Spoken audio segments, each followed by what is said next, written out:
For the blind date with a cookbook challenge, I opted for a cookbook that was Cajun and received this Enola Prudhomme's Low-Calorie Cajun cooking book. I initially was thinking I'd make like a gumbo or a jambalaya, but the recipe seemed relatively straightforward and had a more complicated roux to make it low calorie, and so I kept looking through it, and I opted to make this chicken yaya because the sauce sounded kind of more unique and interesting. So it's a chicken recipe with some onion, bell pepper, and celery. And then the sauce is orange juice. I ended up doing a can that I found of orange pineapple juice because it was exactly the right size.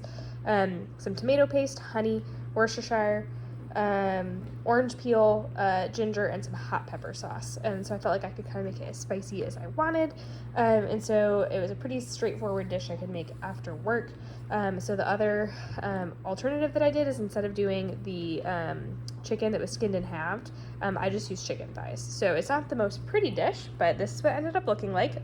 Put the chicken in here, and then you seasoned the or sauteed the veggies, and then added the sauce, thickened it up for about 5 minutes, poured it over the top, and baked it for 30 minutes. And I opted to serve mine over rice, and it honestly tastes great. It's pretty straightforward, nothing crazy, but it reminds me a lot of a Hawaiian chicken I used to eat growing up. I think it might be also because I used that pineapple orange juice in my sauce here, but it had just a little bit more kick. I would not call it spicy by any means, but just a little bit more kick than a normal Hawaiian chicken. So pretty easy, pretty straightforward. I would definitely consider making it again, and if I can get my ducks in a row, I'm also hoping to try a couple other recipes in the book, like a jalapeno cornbread.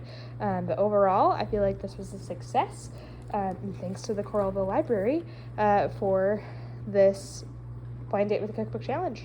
I enjoyed it.